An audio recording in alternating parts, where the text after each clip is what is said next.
카타르가 최후 통첩을 날렸습니다. 5년간 LNG 공급을 전면 중단하겠다고요. 전 세계가 패닉에 빠졌습니다. 가스 가격은 2.5배로 폭등했고 대만은 전력망 붕괴 직전까지 몰렸습니다. 그런데 자원 한 방울 나지 않는 나라 하나가 미소 짓고 있었습니다. 오히려 카타르가 그 나라 앞에서 식은땀을 흘리고 있었죠. 도쿄 경제산업성 긴급 세미나에서 터져나온 일본 관료의 한마디. 한국 따위가 우리보다 낫다고요? 하지만 데이터를 확인한 순간 회의실 전체가 얼어붙었습니다. 자원 빈국이 자원 부국의 목줄을 쥔 소름 돋는 역전의 전말을 지금 공개합니다. 시작하기 전 구독과 좋아요, 그리고 대한민국 파이팅 댓글로 한국을 응원해주세요. 도쿄 경제산업성 별관 3층 특별회의실이 술렁이기 시작했습니다. 카타르 아스라판 가스전 상공에서 시커먼 연기 기둥이 하늘 끝까지 치솟고 있었습니다. 위성사진 속에는 세계 최대 규모의 액화 플랜트 4기가 완전히 붕괴된 채 불길에 집어삼켜지고 있었고, 그 영상을 실시간으로 비추는 대형 모니터 앞에서 15명의 참석자들은 돌처럼 굳어 있었죠. 세계 LNG 수출 능력의 19%가 단 몇 발의 미사일로 지구상에서 증발해버린 겁니다. 그리고 그 직후 카타르 에너지부 장관이 긴급 성명을 발표했습니다. 향후 5년간 LNG 공급을 전면 중단하겠다고요. 가스 현물 가격은 48시간 만에 2.5배로 폭등했고 LNG 운반선 임대료는 무려 8배로 치솟았습니다. 돈을 산더미처럼 쌓아놔도 배 한 척 확보하는 것 자체가 전쟁이 된 세상이었습니다. 하지만 진짜 충격은 그 다음이었습니다. 저는 모리타 다이스케입니다. 경제산업성 자원에너지청에서 30년간 근무하고 차장까지 지낸 사람이죠. 에너지라는 게 단순한 상품이 아니라 국가의 심장 박동 그 자체라는 사실을 저는 직업이 아니라 혈통으로 아는 인간입니다. 제 아버지 모리타 요시히로는 1970년대 통산성에서 오일쇼크 대응을 직접 지휘한 관료였어요. 에너지가 끊기면 나라가 무너진다는 공포를 아버지는 제 어린 시절부터 밥상머리에서 가르치셨습니다. 그날 저녁 7시 경제산업성 사무차관 오가와 류조 씨가 긴급 소집을 걸었습니다. 카타르 사태가 일본 에너지 안보에 미치는 영향을 분석하고 대책을 논의하라는 지시였죠.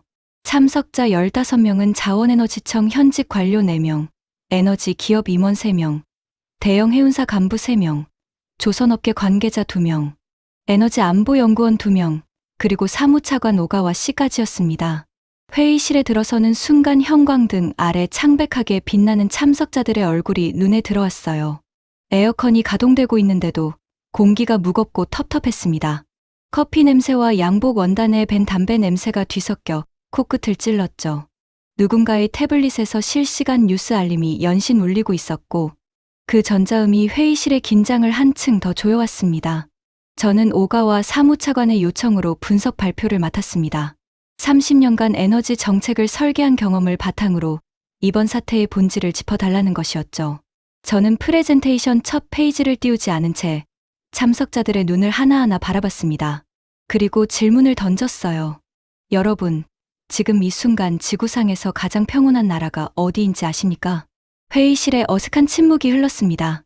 미국이요. 미국은 세계 최대 가스 수출국이니까 해당되지 않습니다. 호주 아닙니까? 호주도 수출국입니다. 저는 고개를 천천히 저었어요. 이 나라는 자원이 거의 없는 나라입니다. 에너지 자급률이 바닥에 가까워서 거의 모든 에너지를 해외 수입에 의존하는 나라입니다. 그런데 전 세계가 아비규환에 빠진 이 순간, 이 나라만 공식적으로 수급에 문제가 없다고 선언하고 있습니다. 15명의 시선이 일제히 제게 쏠렸습니다. 그리고 제가 입을 열기도 전에 회의실 맨 앞줄에 앉아 있던 사람이 먼저 소리를 냈죠. 모리타 선배, 혹시 한국 말씀하시는 겁니까? 하야시 도모이로, 자원에너지청 기획관이었습니다. 42세, 도쿄대 법학부를 수석으로 졸업하고 경제산업성에 입성한 엘리트 중의 엘리트였죠. 칼날 같은 이목구비의 얇은 입술 위로 항상 비웃음기가 어려있는 남자였습니다. 저보다 18년 후배였지만 그의 눈빛에는 선배에 대한 경애 같은 건 티끌만큼도 없었어요. 하야시는 의자 등받이에 몸을 기대며 팔짱을 낀 채 말했습니다. 한국은 우리와 같은 자원 빈국 아닙니까? 에너지 자급률도 우리 일본과 비슷한 수준이고 LNG 수입량도 세계 상위권이에요. 우리보다 나을 게 뭐가 있습니까? 저는 대답하지 않았습니다. 하야시의 뒤를 이어 다른 목소리가 터져 나올 걸 알고 있었으니까요. 예상대로였습니다. 하야시의 바로 옆에 앉아 있던 구로카와 마사시 씨가 무거운 목소리로 가세했어요. 65세. 젠 미쓰비시 중공업 조선의 양사업부 상무. 일본 조선업 전성기를 온몸으로 겪은 세대의 산증인이었습니다. 백발이 섞인 머리카락 아래로 깊게 파인 주름이 고집스러움을 말해주고 있었죠. 모리타 씨, 설마 한국 조선소가 배를 많이 만드니까 뭐가 대단한 것처럼 포장하시려는 건 아니겠죠? 세계 최초로 LNG 운반선을 건조한 나라가 어디인지 잊으신 건 아닐 테고요. 한국은 우리 일본의 기술을 배워서 양만 늘린 것뿐입니다. 양과 질은 다릅니다. 구로카와 씨의 목소리에는 한국이라는 단어를 말할 때마다 미세하게 떨리는 분노가 묻어 있었어요. 저는 그 떨림의 정체를 알고 있었습니다. 미쓰비시 중공업이 한국 조선소와 LNG 운반선 수주 경쟁에서 참패한 뒤 조선 사업부를 사실상 축소하게 된 기억, 그 상처가 아직도 그의 가슴에 단검처럼 박혀 있었던 거죠. 하지만 가장 치명적인 한마디는 하야시에게서 나왔습니다. 하야시는 자리에서 반쯤 일어나며 회의실 전체를 한번 둘러봤어요. 마치 이 자리에 있는 모든 사람이 자기 편이라는 걸 확인하듯이요. 그리고 입술 한쪽을 비틀어 올리며 말했습니다. 솔직히 말씀드리죠, 선배. 한국의 에너지 전략이라는 건 우리 일본 것을 베낀 여러 판입니다. LNG 도입도 우리가 먼저 했습니다. 장기 계약 시스템도 우리가 설계했고 원전 기술도 우리가 앞서 있었습니다. 한국은 항상 우리 뒤를 따라온 후발주자에 불과합니다. 그런 나라가 이 위기에서 우리보다 잘 대처하고 있다고요? 모리타 선배, 실례지만 데이터를 잘못 읽으신 것 아닙니까? 저는 그 순간 손가락 끝이 차갑게 식는 걸 느꼈습니다. 분노 때문이 아니었어요. 불과 한 달 전까지 저 역시 하야시와 똑같은 생각을 하고 있었다는 사실 때문이었습니다. 일본이 에너지 안보의 선두주자이고 한국은 우리를 따라하는 후발주자라는 그 확신. 저도 30년간 그 확신 위에 서서 일했으니까요. 회의실 분위기는 완전히 하야시 편이었습니다. 해운사 간부들이 고개를 끄덕이고 있었고 에너지 기업 임원들도 팔짱을 낀 채 저를 바라보고 있었어요. 조선업계 관계자 2명은 구로카와의 발언에 맞장구를 치듯 작게 고개를 주걱거렸죠. 연구원 한 명이 속삭이듯 옆 사람에게 말하는 소리가 들렸습니다. 모리타 씨가 퇴임 후에 좀 달라진 것 같다고요. 15명 중 14명이 적대적이거나 회의적이었습니다. 유일하게 다른 표정을 짓고 있는 사람은 맨 뒷줄 구석에 앉아 있던 다나카, 유키 씨뿐이었어요. 38세, 자원에너지청 에너지 안보 분석관. 안경 너머로 태블릿 화면을 들여다보며 무언가를 빠르게 검색하고 있었는데 그 시선의 진지함이 다른 참석자들과 확연히 달랐습니다. 하지만 그녀 역시 입을 열지는 않았어요. 오가와 사무차관은 회의실 맨 뒤쪽 상석에 앉아 2손을 가지런히 모은 채 아무런 표정 없이 저를 바라보고 있었습니다. 63세의 노련한 관료 특유의 무표정이었죠. 찬성도 반대도 아닌 그저 지켜보겠다는 침묵이었습니다. 저는 깊게 숨을 들이쉬었습니다. 그리고 프레젠테이션의 첫 페이지를 띄웠어요. 화면에 세계 주요 LNG 수입국들의 위기 대응 현황이 일목요연하게 정리된 비교표가 떴습니다. 대만, 가스 비축량 7일치, 전력망 붕괴 직전, 상태 빨간색. 일본, 긴급 물량 확보 총력 전, 현물 가격 폭등 피해, 상태 주황색. 유럽, 현물 시장 물량 쟁탈 전, 가격 폭등 직격탄, 상태 주황색. 파키스탄, 산업용 전력 공급 전면 중단, 상태 빨간색. 베트남, 주요 도시 순환 정전, 하루 5시간, 상태 빨간색. 그리고 표의 맨 아래 칸에 한 나라가 적혀 있었습니다. 다른 모든 나라와 달리 초록색 안정 표시가 찍혀 있었고 상태란에는 이렇게 적혀 있었죠. 수급 안정, 대응 완료. 대한민국이었습니다. 저는 참석자들을 향해 천천히 말했습니다. 같은 자원 빈국입니다. 에너지 자급률도 우리 일본과 비슷한 수준이에요. LNG 수입량 기준으로도 세계 상위권에 올라 있는 거대한 수입국이죠. 이 프로필만 놓고 보면 대만과 다를 게 없습니다. 아니, 소비하는 에너지 규모를 따지면 대만보다 더 취약해 보이기까지 해요. 그런데 대만은 지금 7일치 비축을 쥐고 국가 전력망 붕괴를 눈앞에 두고 있고 한국은 수급에 문제가 없다고 선언하고 있습니다. 같은 자원 빈국인데 결과가 정반대라는 겁니다. 하야시가 코웃음을 쳤어요. 의자를 삐걱거리며 뒤로 젖히는 소리가 회의실에 거슬리게 울렸습니다. 발표만 저렇게 한 거겠죠. 한국 정부가 국민 안심시키려고 뻥친 겁니다. 실제로는 우리보다 더 난리일걸요. 구로카와가 맞장구 쳤습니다. 한국은 원래 발표부터 하고 보는 나라 아닙니까? 수치를 부풀리는 건 그 사람들 특기죠. 회의실 여기저기서 킬킬대는 웃음소리가 번졌습니다. 저는 그 웃음소리를 들으며 가슴 한쪽이 뜨겁게 달아오르는 걸 느꼈어요. 하지만 동시에 냉정함을 잃으면 안 된다는 걸 알고 있었습니다. 감정으로 반박하면 지는 겁니다. 데이터로 증명해야 했어요. 저는 목소리를 한 톤 낮추고 또박또박 말했습니다. 하야시 기획관, 저도 처음에 같은 생각을 했습니다. 한국이 허세를 부리고 있을 거라고요.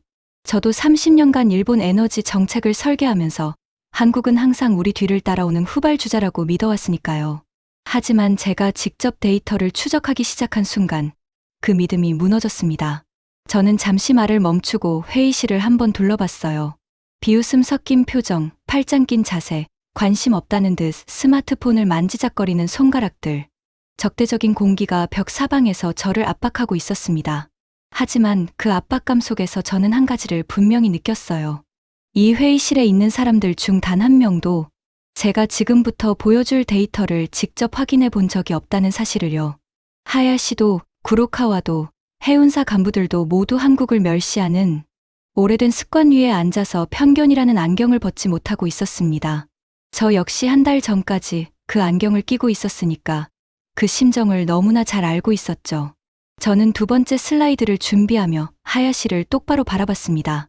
하야시 기획관, 한국이 허세를 부리는 건지 아닌지 지금부터 제가 추적한 데이터를 하나씩 보여드리겠습니다. 다 보시고 나서도 같은 말을 하실 수 있는지 확인하죠. 하야시가 턱을 치켜들며 비웃었습니다. 눈꼬리가 올라간 그 표정에는 한국 따위에 뭘 배울 게 있겠느냐는 오만함이 가득했어요. 보여주시죠. 저는 언제든 사실을 받아들일 준비가 되어 있습니다. 저는 그 말을 듣는 순간 속으로 생각했습니다. 하야시 기획관, 당신은 아직 모릅니다. 오늘 밤이 끝나기 전에 당신이 받아들여야 할 사실이 얼마나 잔인한 것인지를요. 자원 빈국이라는 같은 숙명을 가진 두 나라가 왜 이토록 다른 결과를 맞이했는지, 그리고 그 차이를 만든 것이 무엇인지를 당신의 눈앞에 낱낱이 펼쳐 보이겠습니다. 회의실 형광등이 미세하게 깜빡였습니다. 창밖으로 도쿄 시가지의 불빛이 보였어요. 그 불빛 하나하나가 에너지 위에서 빛나고 있었습니다. 그리고 그 에너지의 미래를 쥔 손이 누구의 것인지 이 방 안에 있는 사람들은 아직 아무도 모르고 있었죠. 맨 뒷줄에서 다나카 유키 씨가 태블릿 화면에서 고개를 들어 저를 바라봤습니다. 안경 너머로 비치는 그 눈빛에는 다른 참석자들에게서는 찾아볼 수 없는 무언가가 있었어요. 비웃음이 아니라 진지한 호기심이었습니다. 하지만 그녀 역시 아직 입을 열지는 않았죠. 저는 두 번째 슬라이드를 클릭했습니다. 화면에 숫자 하나가 크게 떴어요. 38조. 이 숫자의 의미를 이해하셔야 합니다. 여기서부터 시작이니까요. 하야시가 눈을 가늘게 떴습니다. 구로카와가 팔짱을 푸는 것이 보였어요. 오가와 사무차관의 무표정한 얼굴 위로 처음으로 미세한 변화가 스쳤습니다. 눈썹이 한 올 움직인 것뿐이었지만 저는 그 변화를 놓치지 않았죠. 회의실의 공기가 달라지기 시작하고 있었습니다. 38조. 저는 그 숫자를 화면에 띄운 채 잠시 침묵했습니다. 참석자들이 그 숫자의 무게를 체감할 시간이 필요했으니까요. 한국전력공사가 단 1년 만에 기록한 적자 규모입니다. 38조 원. 우리 엔화로 환산하면 4조엔에 가까운 금액이에요. 일본 경제산업성 연간 에너지 예산의 수배에 달하는 돈이 한 해 만에 증발한 겁니다. 회의실이 조용해졌습니다. 숫자의 크기가 주는 충격은 편견의 벽을 순간적으로 얇게 만들어요. 하야시조차 반사적으로 계산을 하고 있었죠. 눈동자가 미세하게 흔들리는 게 보였습니다. 같은 해 한국의 에너지 수입 총액은 72조 원을 넘어섰습니다. 나라 전체가 에너지를 사들이느라 피를 흘리고 있었던 거예요. 러시아 우크라이나 전쟁으로 글로벌 에너지 가격이 폭등하면서 한국처럼 에너지 전량을 수입하는 나라는 문자 그대로 뼈가 녹고 있었습니다. 저는 참석자들의 눈을 하나하나 바라보며 말했어요. 이 수치가 의미하는 건 단순한 재정 적자가 아닙니다. 국가 존립의 근간이 흔들린 충격이었습니다. 한국 국민들의 전기 요금이 치솟았고 산업계가 비명을 질렀으며 정부는 에너지 수급 비상체제에 돌입했어요. 하야시가 참지 못하고 입을 열었습니다. 그래서요? 우리 일본도 같은 해에 에너지 비용이 폭등했습니다. 한국만 힘들었던 게 아니에요. 어느 나라든 겪은 일이지 않습니까? 맞습니다. 일본도, 유럽도, 세계 모든 에너지 수입국이 같은 고통을 겪었어요. 하지만 핵심은 고통을 겪었느냐가 아니라 고통을 겪고 난 뒤에 무엇을 했느냐입니다. 저는 화면을 전환했습니다. 두 개의 그래프가 나란히 떴어요. 왼쪽은 일본, 오른쪽은 한국이었습니다. 보통 나라라면 위기를 어떻게 처리합니까? 저는 수십 개 국가의 에너지 정책 대응 사례를 분석해 온 사람입니다. 대부분은 같은 패턴을 밟아요. 위기가 오면 비상 대책을 세우고 가격이 안정되면 다시 잊어버립니다. 운이 나빴다고 치부하고 기존 구조를 그대로 유지하죠.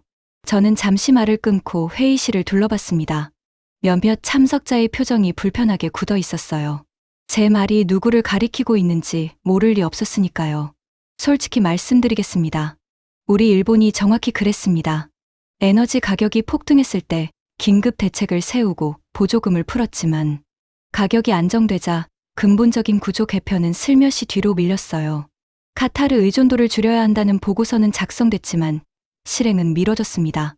공급원 다변화 로드맵은 만들어졌지만 예산은 배정되지 않았죠.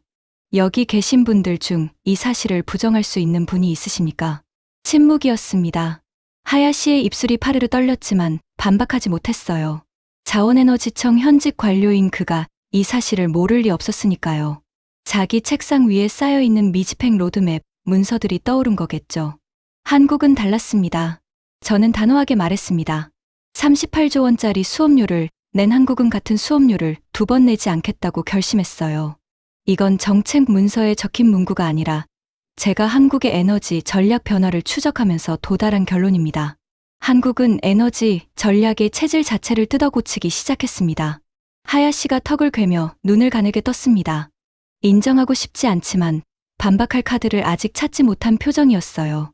첫 번째로 한국이 한 일은 카타르 의존 구조를 해체하는 것이었습니다. 저는 화면에 한국의 LNG 수입 비중 변화를 나타내는 그래프를 띄웠어요. 빨간색 선이 뚜렷하게 우하향하고 있었습니다. 한국은 오랫동안 카타르에서 대량의 LNG를 들여왔습니다. 안정적이고 가격도 합리적이었으니까요. 하지만 38조 원의 교훈은 명확했어요. 한 곳에 의존하면 그곳이 무너질 때 함께 무너진다는 것. 한국 정부와 가스공사는 카타르 의존도를 16%에서 7%까지 축소하는 로드맵을 실행에 옮겼습니다. 거의 절반 이하로 줄인 겁니다. 이 숫자를 화면에 띄우자 해운사 간부 한 명이 고개를 갸웃거렸어요. 의존도를 절반으로 줄이는 게 말처럼 쉬운 일이 아니라는 걸 업계 사람이라면 본능적으로 아니까요. 하야시가 기다렸다는 듯 반격했습니다. 의존도를 줄이려면 대체 물량이 있어야 합니다. 카타르에서 빼면 어디서 가져올 건데요? 한국이 가스를 새로 발견한 것도 아니고 없는 가스를 마법처럼 만들 수는 없지 않습니까? 좋은 지적입니다. 바로 거기서 저를 가장 놀라게 한 카드가 등장합니다. 저는 화면에 새로운 자료를 띄웠습니다. 미국산 LNG 280억 달러 규모의 장기 계약이었어요. 이 계약의 배경을 이해하려면 트럼프 행정부 시절의 한미 관계를 봐야 합니다. 당시 미국은 한국에 강도 높은 무역 압박을 가하고 있었어요. 관세 인상 위협, 방위비 분담금 증액 요구, 무역 불균형 시정 압력. 한국 정부는 이 압력 속에서 협상 카드를 찾아야 했고 그 과정에서 미국산 LNG 대규모 장기 구매를 제한한 겁니다. 구로카와가 콧방귀를 뀌었습니다. 그거야 정치적 굴복이죠. 미국한테 밉보이기 싫어서 비싼 가스를 떠안은 것 아닙니까? 전략이라고 부르기엔 좀 창피한 수준인데요. 저는 구로카와 씨를 똑바로 바라봤습니다. 구로카와 상무님, 한국 언론도 당시 같은 말을 했습니다. 굴욕 외교라고요. 미국의 압력에 굴복해서 비싼 가스를 떠안는 거 아니냐고 비판했고 국민이 분노했어요. 하지만 지금 이 순간, 카타르가 밸브를 잠근 이 순간에 그 계약이 무엇이 됐는지를 보십시오. 저는 목소리에 힘을 실었습니다. 280억 달러어치의 미국산 LNG가 장기 계약으로 묶여 있다는 건 카타르가 공급을 끊어도 미국에서 안정적인 가격에 물량이 들어온다는 뜻입니다. 현물 시장에서 2.5배로 폭등한 가격에 허덕이는 우리 일본이나 대만과 달리 한국은 계약 가격으로 가스를 받을 수 있는 거예요. 굴욕이라고 욕먹었던 그 계약이 지금 대한민국을 구하는 생명줄이 되고 있는 겁니다. 회의실의 공기가 달라지는 게 느껴졌습니다. 해운사 간부 중 한 명이 팔짱을 풀었어요. 에너지 기업 임원이 자세를 고쳐 앉는 소리가 들렸죠. 미세한 변화였지만 저는 놓치지 않았습니다. 저는 참석자들에게 물었습니다. 여러분에게 묻겠습니다. 우리 일본이 에너지 위기를 겪은 뒤 이 정도 규모의 공급원 전환을 실행한 적이 있습니까? 침묵이었습니다. 5초, 10초, 15초. 아무도 대답하지 못했어요. 하야시의 입술이 실룩거렸지만 소리는 나오지 않았습니다. 그 침묵 자체가 답이었죠. 맨 뒷줄에서 다나카 유키 씨가 태블릿에서 고개를 들었습니다. 안경 너머의 눈빛이 진지하게 빛나고 있었어요. 모리타 선배, 이 미국산 LNG 장기 계약 데이터는 확인된 건가요? 사실이라면 상당히 의미 있는 구조 전환인데요. 회의실의 작은 파문이 일었습니다. 다나카가 입을 열었다는 것 자체가 하나의 신호였어요. 자원에너지청에서 가장 냉철한 분석 능력을 인정받는 그녀가 관심을 보였다는 건 데이터에 일리가 있다는 뜻이었으니까요. 하야시가 고개를 돌려 다나카를 노려봤습니다. 눈빛이 날카로웠어요. 다나카 씨, 설마 저 말을 믿는 겁니까? 장기 계약이야 어느 나라든 하는 거 아닙니까? 우리도 카타르와 장기 계약을 맺고 있었는데 지금 무슨 소용입니까? 다나카가 하야시를 똑바로 바라보며 차분하게 대답했습니다. 하야시 기획관님, 장기 계약의 유무가 아니라 그 계약이 어디에 얼마나 분산되어 있느냐가 핵심 아닐까요? 우리 일본의 장기 계약은 카타르와 호주에 집중되어 있습니다. 카타르가 무너지면 절반이 흔들리는 구조예요. 한국은 미국, 호주, 캐나다, 중동, 동남아시아에 걸쳐 분산돼 있다는 게 모리타 선배 주장의 핵심인 것 같은데 제가 볼 때 그건 데이터로 확인 가능한 사실입니다. 하야시의 입이 벌어졌다가 닫혔습니다. 논리적 반박이 아니라 감정적 반발을 했다가 다나카에게 논리로 맞받아진 거예요. 하야시의 목에 핏줄이 서는 게 형광등 아래서 선명하게 보였습니다. 저는 이 기회를 놓치지 않았습니다. 화면을 전환하며 말했어요. 이건 시작일 뿐입니다. 미국산 LNG 장기 계약은 한국이 구축한 방어 체계의 첫 번째 층에 불과합니다. 한국은 카타르 의존도를 절반 이하로 줄이면서 동시에 중동을 완전히 우회하는 새로운 경로까지 만들어놨습니다. 화면에 세계 지도가 떴습니다. 저는 빨간 선 하나를 그었어요. 중동에서 출발해 호르무즈 해협을 지나 인도양을 건너 말라카 해협을 통과한 뒤 동아시아에 도착하는 기존 LNG 운송 루트였습니다. 이 경로에 병목이 몇 개입니까? 호르무즈 해협, 말라카 해협, 최소 2곳입니다. 이 2곳 중 하나만 막혀도 가스가 도착하지 못해요. 우리 일본의 LNG 수입선 대부분이 이 경로를 따르고 있습니다. 저는 지도 위에 파란 선을 하나 더 그었습니다. 캐나다 서부 해안에서 출발해 태평양을 가로질러 동아시아에 직접 도착하는 루트입니다. 호르무즈 해협을 지나지 않습니다. 말라카 해협도 지나지 않아요.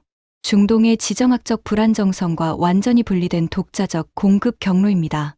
회의실 앞줄에 앉아있던 해운사 간부가 상체를 앞으로 기울였습니다. 해운업 종사자라면 이 루트의 의미를 본능적으로 이해하니까요. 이 프로젝트의 이름은 LNG 캐나다입니다. 한국이 무려 17년간 묵묵히 준비해온 사업이에요. 저는 이 숫자를 강조했습니다. 17년입니다. 대부분의 정치인은 다음 선거까지밖에 내다보지 못하는데 한국은 17년 뒤를 내다보며 이 루트를 설계하고 투자하고 건설해 온 겁니다. 올해 말부터 실제 물량이 유입되기 시작하며 운송비는 중동 경유 대비 20% 저렴합니다. 구로카와가 처음으로 표정이 흔들렸습니다. 주름진 이마에 깊은 골이 파이더니 두 손으로 무릎을 꽉 쥐는 게 보였어요. 17년이라는 시간의 무게를 조선업에 평생을 바친 사람이 체감한 거였죠. 조선소 하나를 짓는 데만 수년이 걸린다는 걸 뼈로 아는 사람이니까요. 저는 참석자들에게 되물었습니다. 우리 일본이 에너지 위기 이후 이런 우회로를 확보한 적이 있습니까? 중동을 완전히 우회하는 독자 경로를 17년 전부터 준비한 적이 있습니까? 다시 침묵이었습니다. 하지만 이번 침묵의 질은 아까와 달랐어요. 처음에 침묵이 비웃음 섞인 무관심이었다면 이번 침묵에는 당혹감이 묻어 있었습니다. 하야시가 다리를 꼬며 불편한 기색을 감추려 했지만 눈동자가 불안하게 흔들리고 있었어요. 저는 그 흔들림을 보며 다음 카드를 꺼낼 타이밍이라고 판단했습니다. 두 번째 방패를 보여드리겠습니다. 화면이 아랍에미리트로 전환됐습니다. UAE라는 나라와 한국의 관계를 여러분은 아마 잘 모르실 겁니다. 저도 이 데이터를 파기 전까지는 몰랐어요. 하지만 추적해보니 18년에 걸친 혈맹 관계가 드러났습니다. 시작은 원전이었습니다. 한국이 UAE 바라카 원전 건설을 수주한 거예요. 32조 원 규모의 초대형 프로젝트였습니다. 경쟁 상대는 프랑스의 아레바, 미국의 웨스팅하우스, 그리고 우리 일본 연합이었습니다. 저는 여기서 말을 잠시 끊었어요. 일본 연합이라는 단어가 회의실 공기를 뒤흔들었습니다.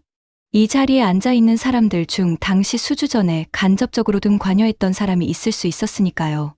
실제로 에너지, 기업 임원 한 명의 얼굴이 붉어지는 게 보였습니다. 한국이 이겼습니다. 가격 경쟁력과 공기 단축 능력, 그리고 한국이 제안한 포괄적 협력 패키지가 UAE의 마음을 움직인 거였죠. 하지만 한국은 원전만 짓고 떠나지 않았습니다. 아크 부대라는 군사 부대를 UAE에 파병해서 안보 협력까지 제공했어요. 그리고 결정적인 순간이 왔습니다. 예멘 후티 반군이 UAE를 공격했을 때 한국산 천궁 미사일 방어 체계가 실전에서 미사일을 요격한 겁니다. UAE 국민의 생명을 한국 기술이 지켜낸 순간이었어요. 저는 손가락을 꼽으며 정리했습니다. 원전 건설로 경제적 신뢰를 쌓고 군사 파병으로 안보적 유대를 만들고 미사일 방어로 실전 검증까지 완료한 겁니다. 이 세 가지가 18년에 걸쳐 겹겹이 쌓이면서 UAE는 한국을 단순한 거래 상대가 아니라 전략적 혈맹으로 인식하게 됐습니다.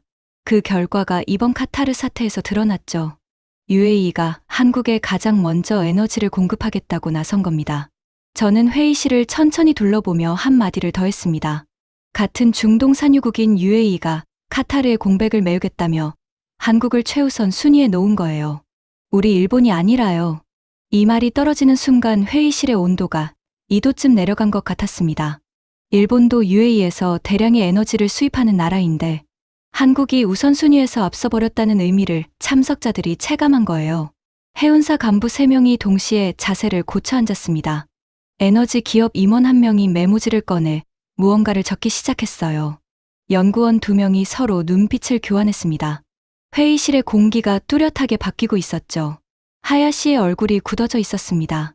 아까의 비웃음이 사라진 자리에 불편함이 자리 잡고 있었어요. 하지만 그는 아직 인정할 준비가 되지 않았습니다. 에너지 안보는 돈으로만 사는 게 아닙니다. 17년간 쌓아올린 신뢰가 위기의 순간에 물량으로 돌아온 겁니다. 저는 여기서 잠시 발표를 멈추었습니다. 프레젠테이션 화면을 끄고 참석자들의 얼굴을 바라봤어요. 저는 지금까지 데이터와 숫자만 보여드렸습니다. 하지만 한 가지 개인적인 이야기를 해도 되겠습니까? 오가와 사무차관이 처음으로 미세하게 고개를 끄덕였습니다. 그 한 번의 고개 끄덕임이 회의실 전체에 허락의 공기를 불어넣었죠. 제 아버지 모리타 요시히로는 통산성 관료였습니다. 1970년대 오일 쇼크가 터졌을 때 일본의 에너지, 안보 체계를 처음으로 설계한 세대의 사람이었어요. 당시 일본은 중동 원유에 거의 전량을 의존하고 있었는데 아랍 산유국들이 석유 수출을 금지하자 일본 경제가 하룻밤 사이에 공황 상태에 빠졌습니다. 슈퍼마켓에서 화장지가 사라지고 공장이 멈추고 주가가 폭락했죠. 아버지는 그 혼란의 한복판에서 밤새 장관실에 불을 켜고 대책을 짰다고 하셨습니다. 회의실이 고요해졌습니다. 하야시도, 구로카와도, 해운사 간부들도 모두 제 이야기에 귀를 기울이고 있었어요. 정책 보고서의 숫자가 아니라 한 인간의 기억이 전하는 무게가 다른 법이니까요. 아버지는 그 위기를 수습한 뒤 일본 에너지, 안보 체계의 기초를 놓으셨습니다. 석유 비축 제도를 설계하고 공급원 다변화 정책을 수립하고 원전 확대를 추진했죠. 그 체계 덕분에 일본은 이후 수십 년간 에너지 위기 없이 성장할 수 있었습니다. 아버지 세대가 만든 방패 위에서 우리 세대가 풍요를 누린 거예요. 저는 목소리가 떨리는 걸 느꼈습니다. 하지만 멈추지 않았어요. 아버지는 퇴임하실 때 제게 이렇게 말씀하셨습니다. 에너지 전략은 10년이 아니라 50년을 내다봐야 한다. 우리 세대가 기초를 놓았으니 너희 세대가 발전시켜야 한다고요. 저는 잠시 숨을 고르고 참석자들을 바라봤습니다. 그런데 우리 세대는 무엇을 했습니까? 회의실에 무거운 침묵이 내려앉았습니다. 아버지 세대가 만든 체계 위에 안주했습니다. 50년 전에 설계된 구조를 손보지 않고 그대로 유지했어요. 카타르 의존도가 높아지는 걸 알면서도 대체 공급원을 확보하지 않았고 중동 경유 해상 루트의 병목 위험을 알면서도 우회로를 만들지 않았습니다. 한국이 38조 원짜리 수업료를 내고 체질을 뜯어고치는 동안 우리는 같은 수업료를 내고도 아무것도 바꾸지 않았습니다. 구로카와의 주먹이 무릎 위에서 떨리고 있었습니다. 65세의 노인이 이를 악물고 있는 게 보였어요. 분노인지 수치심인지 알 수 없었지만 그 떨림 자체가 제 말이 그의 가슴에 박혔다는 증거였습니다. 하야시는 고개를 숙이고 있었습니다. 아까까지의 당당한 자세가 사라져 있었어요. 하지만 완전히 꺾인 건 아니었습니다. 이를 악물고 반격의 기회를 노리고 있다는 게 팽팽하게 당겨진 어깨 근육에서 읽혔죠. 다나카 유키 씨가 조용히 손을 들었습니다. 모리타 선배, 한 가지 여쭤도 될까요? 공급원 분산과 우회 경로만으로 지금의 안정을 설명할 수 있는 건가요? 한국의 에너지 믹스 자체에도 차이가 있는 건 아닌지요? 저는 다나카 씨를 향해 고개를 끄덕였습니다. 정확합니다. 바로 그게 세 번째 방패입니다. 화면에 한국과 대만의 에너지 구성 비교 그래프를 띄웠어요. 대만은 전력 생산에서 가스가 차지하는 비중이 47%에 달합니다. 거의 절반을 가스 하나에 의존한 구조예요. 가스가 끊기면 전력의 절반이 날아갑니다. 그래서 7일치 비축이 바닥나는 순간 국가 전력망이 무너지는 거예요. 한국은 가스 비중이 27%입니다. 나머지를 원자력, 석탄, 재생에너지로 분산시켜 놓은 다중안전장치를 갖춘 구조예요. 저는 한국의 원전 가동률 데이터를 추가로 띄웠습니다. 카타르 사태 직후 한국은 원전 가동률을 82% 이상으로 즉시 끌어올렸습니다. 가스 공급이 불안정해지는 만큼 원전으로 전력 생산을 보충한 거예요. 이 대응 속도가 가능했던 건 한국이 이미 원전 인프라를 충분히 보유하고 있었기 때문입니다. 저는 대만과 한국을 나란히 놓고 정리했습니다.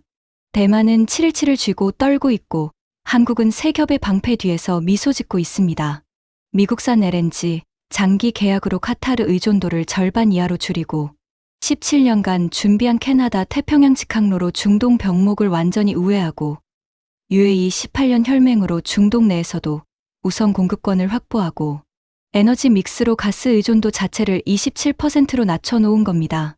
앞줄에 앉아있던 에너지 연구원이 작게 탄식을 내뱉었습니다. 옆에 있던 동료 연구원이 고개를 끄덕이고 있었어요. 해운사 간부 3명의 얼굴에도 처음 보는 표정이 떠올라 있었습니다. 비웃음이 아니라 인정의 초기 단계에 있는 표정이었죠. 하지만 진짜 소름 돋는 건 이제부터입니다. 저는 화면을 전환하며 목소리를 한 톤 낮췄습니다. 지금까지 보여드린 건 방패입니다. 한국이 스스로를 지키는 방어 체계에 불과해요. 하지만 한국은 단순히 방어만 하고 있는 게 아닙니다. 저는 참석자들의 눈을 하나하나 바라봤습니다. 한국은 오히려 카타르의 숨통을 쥐고 있습니다. 이 말이 떨어지는 순간 하야시가 벌떡 상체를 일으켰습니다. 구로카와의 눈이 커졌어요. 회의실 전체에 전기가 흐르는 것 같았습니다. 저는 스크린에 사진 한 장을 띄웠습니다. 바다 위에 떠 있는 거대한 선박이었어요. 길이 300m가 넘는 은빛 몸체, 그 위에 둥근 구형 탱크 4개가 일렬로 솟아있는 독특한 형상이었습니다. LNG 운반선입니다. 영하 162도로 냉각된 액화 천연가스를 대양을 건너 운반하는 선박이에요. 이 자리에 계신 분들 대부분은 이 배가 무엇인지 아실 겁니다. 조선업계 관계자 2명이 고개를 끄덕였습니다. 해운사 간부들도 익숙한 표정이었어요. 하지만 이 배의 진짜 의미를 아시는 분은 많지 않을 겁니다. 저는 질문을 던졌습니다. 카타르가 가스를 팔려면 무엇이 필요합니까? 당연히 가스전이 필요하고 액화 플랜트가 필요하고 수출 터미널이 필요하죠. 하지만 이 모든 인프라가 갖춰져 있어도 한 가지가 없으면 가스를 단 한 톤도 팔 수 없습니다. 저는 화면의 선박 사진을 가리켰습니다. 이 배입니다. LNG 운반선이 없으면 액화한 가스를 실어 나를 수가 없어요. 그런데 이 배는 보통 배가 아닙니다. 영하 162도라는 극저온 환경에서 일반 강철은 유리처럼 깨져버립니다. 금속이 극저온에 노출되면 분자 구조가 변하면서 취성 파괴라는 현상이 일어나는데 쉽게 말하면 쇠가 도자기처럼 산산조각 나는 겁니다. 이 환경에서 16만 세제곱미터의 액화가스를 안전하게 담아 수천 킬로미터 대양을 건너야 하는 기술은 우주 기술에 비견되는 수준이에요. 저는 참석자들에게 물었습니다. 이 배를 만들 수 있는 나라가 지구상에 몇 개입니까? 잠시 정적이 흘렀습니다. 사실상 한 곳입니다. 대한민국이에요. 회의실이 술렁였습니다. 하야시가 즉각 반격했어요. 잠깐만요. 중국이 있잖습니까?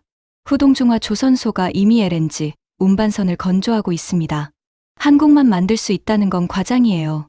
저는 이 반박을 기다리고 있었습니다.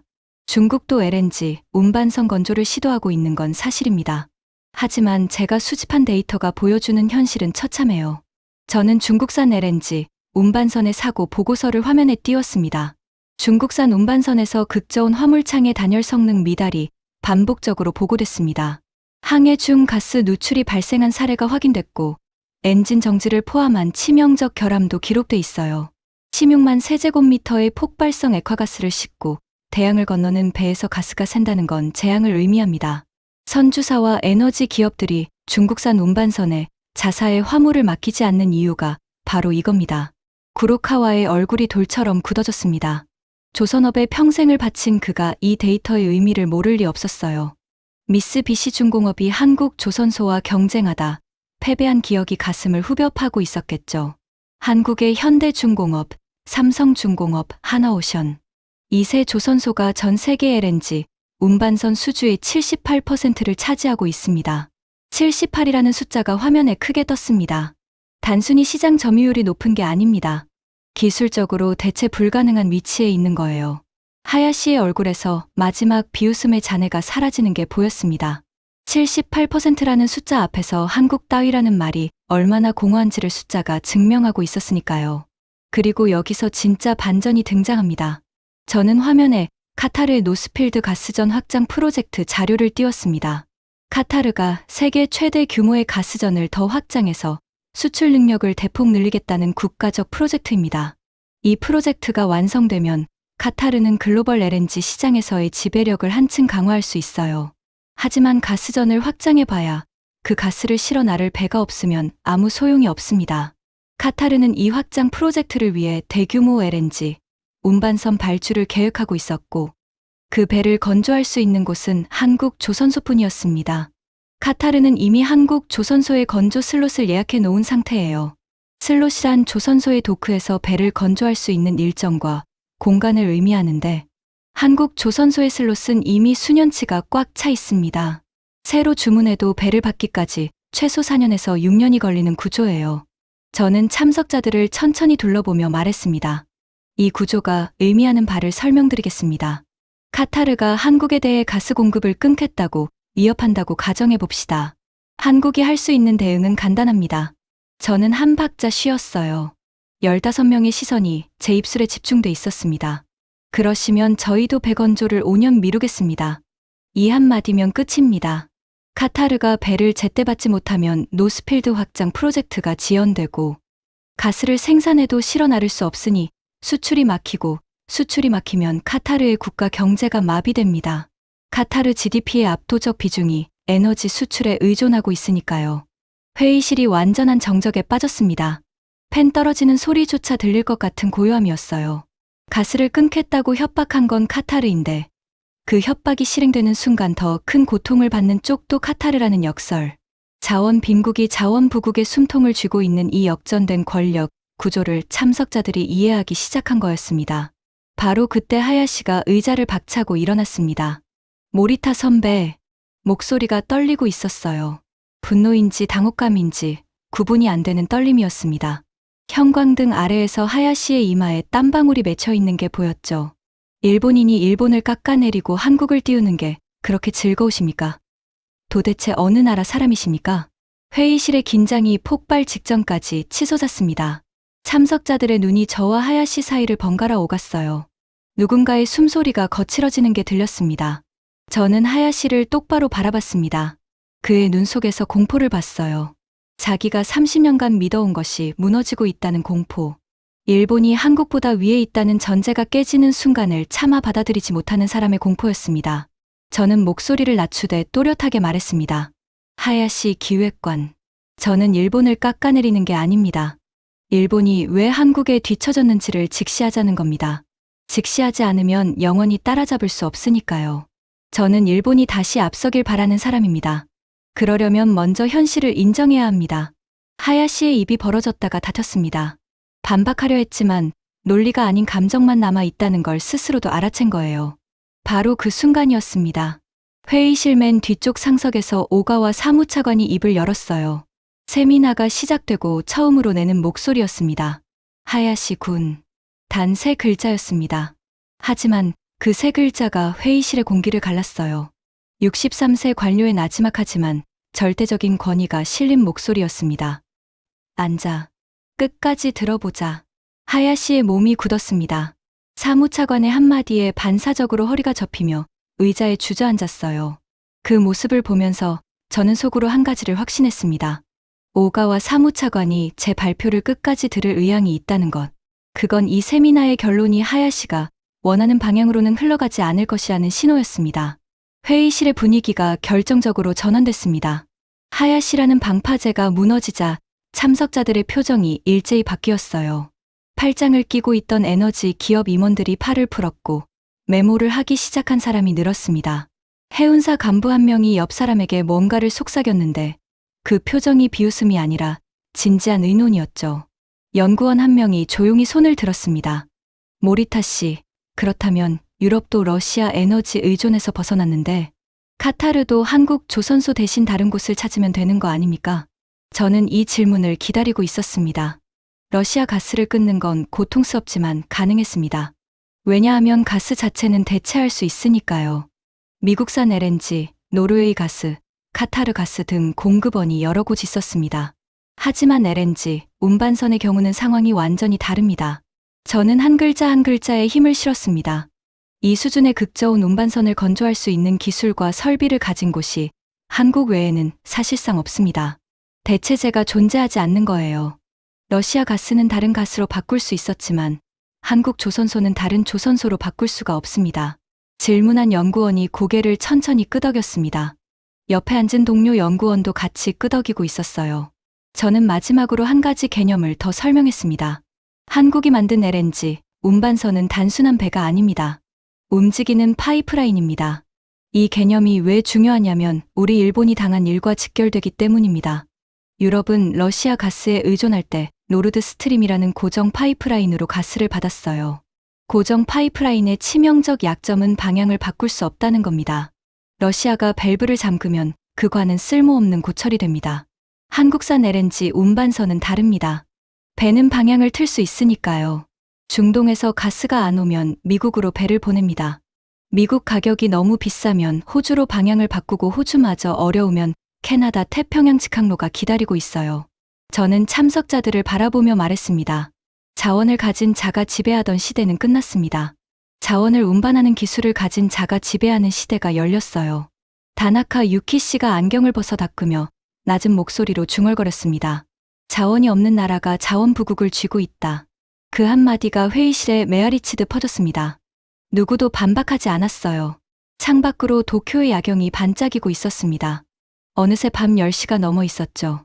회의실에 들어올 때는 비웃음과 조롱으로 가득했던 이 공간이 지금은 전혀 다른 공기로 채워져 있었습니다. 14명이 적대적이었던 회의실에서 이제 인정의 공기가 절반을 넘어서고 있었어요. 하야시가 고개를 숙인 채 두 손을 깍지 낀 자세로 앉아 있었습니다. 이마에 맺힌 땀방울이 형광등 아래서 번들거렸어요. 구로카와는 두 눈을 감고 입술을 꾹 다문 채 무언가를 삼키고 있는 것 같았습니다. 30년간 일본 조선업의 자존심을 지켜온 사람이 현실 앞에서 마지막 저항을 하고 있었던 거죠. 오가와 사무차관은 여전히 무표정이었습니다. 하지만 처음 시작했을 때의 무표정과 지금의 무표정은 질이 달랐어요. 처음이 관망의 침묵이었다면 지금은 판단을 내리기 직전의 침묵이었습니다. 저는 물을 한 모금 마시며 마지막 페이지를 준비했습니다. 방패와 칼을 다 보여드렸으니 이제 남은 건 두 가지뿐이었어요. 한국의 약점, 그리고 그 약점마저 뛰어넘는 미래 전략. 하야시 기획관, 아직 자리에 계시죠? 하야시가 고개를 들었습니다. 눈이 충혈돼 있었어요. 하지만 그 눈빛 속에서 처음 보는 무언가를 발견했습니다. 비웃음이 아니었어요. 아직 인정이라고 부르기엔 이르지만 분명히 문이 열리기 시작한 눈빛이었습니다. 마지막까지 들어주십시오. 한국도 완벽하지 않습니다. 그리고 그 불완전함 속에 우리 일본의 기회가 있을 수도 있으니까요. 하야시가 턱을 살짝 당기며 고개를 끄덕였습니다. 그 고개짓이 이 세미나에서 하야시가 처음으로 보인 긍정의 신호였어요. 저는 마지막 챕터를 열었습니다. 저는 화면에서 한국의 화려한 전략 자료를 모두 지우고 숫자 하나만 남겼습니다. 11. 한국의 LNG 비축량이 고작 11치라는 사실이었어요. 참석자들의 표정이 순간 얼어붙는 게 보였습니다. 방금 전까지 세 겹의 방패와 조선 슬로, 역전 카드에 압도돼 있던 사람들이 이 숫자 앞에서 현실로 돌아온 거였죠. 저는 분석가입니다. 어떤 나라의 전략이 아무리 인상적이어도 약점을 외면하면 그건 분석이 아니라 선전이 됩니다. 한국의 에너지 전략에 감탄한 건 사실이지만 냉정하게 짚어야 할 부분이 분명히 존재했어요. 한국의 석유 비축량은 215일치입니다. 국제에너지기구의 권고 기준을 넉넉히 상회하는 수치죠. 그런데 LNG 비축은 10일치에 불과해요. 대만의 7일치를 짚었지만 한국도 10일치라면 사흘밖에 차이 나지 않는 겁니다. 하야시가 고개를 들었습니다. 눈에 한 줄기 빛이 돌아온 것 같았어요. 한국의 약점이라는 단어가 그에게 마지막 희망의 줄이 된 거겠죠. 장기 계약과 다변화된 공급원이 작동하는 한은 이 비축량이 큰 문제가 되지 않지만 만약 여러 공급선이 동시에 막히는 복합 위기가 발생한다면 10일이라는 시간은 아슬아슬한 줄타기가 될 수 있습니다. 저는 두 번째 약점도 솔직하게 꺼냈어요. 한국의 전략 원유 비축 기지에서 원유가 무단으로 해외에 유출된 사건이 있었습니다. 국가안보 차원에서 관리돼야 할 전략 비축 자원이 관리 부실로 빠져나간 거예요.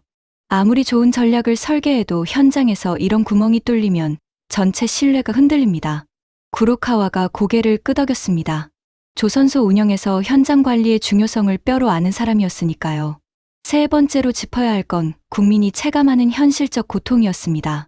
아무리 공급망이 안정적이어도 카타르 사태로 글로벌 가스 가격이 폭등한 이상 한국도 가스 요금 인상을 피할 수 없어요. 전략적 안정과 국민이 느끼는 고통 사이에는 괴리가 존재합니다. 여기까지 말한 뒤 저는 잠시 침묵했습니다. 참석자들의 눈에 복잡한 감정이 떠올라 있었어요. 한국의 전략에 놀라다가 약점 앞에서 현실감을 되찾은 거였죠. 하야시가 조심스럽게 입을 열었습니다. 아까의 공격적인 목소리와는 전혀 다른 톤이었어요. 모리타 선배, 그러면 한국도 결국 완벽하지 않다는 건데 우리에게도 따라잡을 기회가 있다는 뜻입니까? 저는 하야시를 바라봤습니다. 2시간 전에 한국 따위라고 비웃던 사람이 한국을 따라잡을 기회를 묻고 있었어요. 그 변화가 이 세미나에서 일어난 가장 중요한 순간이었는지도 모릅니다. 하지만 저는 하야시에게 달콤한 대답을 줄 수 없었습니다. 하야시 기획관, 솔직하게 말씀드리겠습니다. 제가 한국의 약점을 짚은 이유는 우리에게 기회가 있다는 희망을 드리려는 게 아닙니다. 한국이 이 약점을 알고 있으며 이미 다음 수를 두고 있다는 걸 보여드리기 위해서입니다. 하야시의 표정이 다시 굳었습니다. 마지막 희망의 줄이 끊어지는 소리가 들리는 것 같았어요. 저는 화면을 전환했습니다. 한국 정부는 신규 대형 원전 건설을 확정했습니다. 기존 원전의 수명 연장에 더해 새로운 원전을 짓겠다는 결정이에요. 이건 단순한 에너지 믹스 조정이 아니라 가스 의존도 자체를 구조적으로 더 낮추겠다는 선언입니다. 원전 비중이 높아질수록 가스 공급, 차질의 충격이 줄어드니까요. 동시에 소형 모듈 원전 개발도 추진하고 있습니다. 기존 대형 원전보다 건설 기간이 짧고 입지 제약이 적은 차세대 원전 기술이에요. 그리고 제가 가장 주목한 건 차세대 에너지 운반선 기술이었습니다. 저는 새로운 선박 설계도를 화면에 띄웠어요. 한국 조선소들이 암모니아, 운반선과 수소 운반선의 설계를 이미 완료 단계에 가져가고 있습니다. 암모니아와 수소는 차세대 청정 에너지 운반체로 주목받고 있는 물질인데 이것들을 대양 횡단으로 운반하려면 또다시 극한 조건의 특수 선박이 필요해요. LNG 운반선에서 확보한 극저온 기술과 특수 화물창 기술이 그대로 이어지는 영역입니다. 저는 참석자들을 바라보며 말했습니다. 한국이 지금 에너지, 운반 기술의 왕좌에 앉아 있는 건 LNG 시대의 이야기입니다. 하지만 한국은 이미 다음 시대, 암모니아와 수소의 시대까지 내다보며 그 왕좌를 연장하려 하고 있어요. LNG 운반선으로 카타르의 숨통을 쥔 것처럼 차세대 에너지 운반선으로 미래 에너지 시대에서도 같은 위치를 유지하겠다는 전략인 겁니다. 회의실이 고요했습니다. 더 이상 반박하는 사람이 없었어요. 저는 마지막 화면을 띄웠습니다. 화면은 둘로 나뉘어 있었어요. 왼쪽에는 세 나라의 현재 상황이 정리돼 있었습니다. 대만, 가스 비축 7일치, 전력망 붕괴 직전. 유럽, 현물시장 물량 쟁탈전, 가격 폭등 직격탄. 파키스탄, 산업용 전력 전면 중단, 순환 정전. 오른쪽에는 한국이 있었습니다. 세 개의 층이 쌓여 있었죠. 첫 번째 층, 세겹의 방패. 두 번째 층, 조선 슬롯 역전 카드. 세 번째 층, 미래 에너지 전략. 같은 위기, 같은 충격파가 전 세계를 강타했는데 결과는 이렇게까지 다를 수 있었습니다. 저는 참석자들에게 물었습니다. 무엇이 이 차이를 만들었습니까? 자원의 양이 아니었습니다. 대만도 한국도 자원은 없으니까요. 비축량의 차이도 아니었어요. 한국의 11치와 대만의 7치는 사흘밖에 차이 나지 않으니까요. 차이를 만든 건 위기를 겪은 뒤에 무엇을 했느냐였습니다. 38조 원의 고통을 겪고 나서 운이 나빴다고 넘기지 않았다는 것. 에너지 전략의 체질을 뜯어고치겠다고 결심하고 실제로 실행했다는 것. 미국의 압박조차 역이용해서 280억 달러짜리 생명줄을 만들어냈다는 것. 17년이라는 세월을 묵묵히 투자해서 캐나다 직항로를 열었다는 것. 원전과 군사 파병과 미사일 방어라는 전혀 다른 영역들을 하나로 엮어 UAE라는 혈맹을 만들었다는 것. 그리고 결정적으로 자원을 가진 나라가 아니라 자원을 운반하는 기술을 가진 나라가 되겠다고 선택했다는 것. 저는 프레젠테이션을 끄고 참석자들 앞에 섰습니다. 하야시 기획관이 아까 제게 물었습니다. 어느 나라 사람이냐고요. 하야시가 움찔했습니다. 저는 일본 사람입니다. 아버지도 일본을 위해 평생을 바쳤고 저도 30년을 이 나라의 에너지 안보를 위해 일했어요. 하지만 그렇기 때문에 현실을 직시해야 합니다. 아버지가 50년 전에 놓으신 기초 위에 우리 세대가 안주한 사이에 한국은 우리를 추월했습니다. 이걸 인정하지 않으면 앞으로 나아갈 수 없어요. 하야시의 눈이 붉어지고 있었습니다. 이를 악물고 있던 입술이 떨리기 시작했어요. 그리고 오랜 침묵 끝에 떨리는 목소리로 말했습니다. 모리타 선배. 네. 한 가지만 묻겠습니다. 하야시가 고개를 들어 저를 똑바로 바라봤어요. 2시간 전에 오만함은 온데간데 없고 그 자리에 처음 보는 진지함이 앉아 있었습니다. 우리가 지금이라도 바꿀 수 있습니까? 그 한마디가 회의실을 관통했습니다. 한국 따위가 라고 비웃던 사람이 우리가 바꿀 수 있느냐고 묻고 있었어요. 저는 가슴이 뜨거워지는 걸 느꼈습니다. 분석가로서가 아니라 같은 나라의 후배를 바라보는 선배로서 말이에요. 구로카와가 주먹을 불끈 쥐며 낮은 목소리로 말했습니다. 우리 미쓰비시가 한국 현대중공업에 진 게 기술이 없어서가 아니라 바꾸지 않아서였다는 걸 30년간 인정하기 싫었습니다. 65세 노인의 목소리가 떨리고 있었어요. 주름진 손등에 핏줄이 붉어져 있었습니다.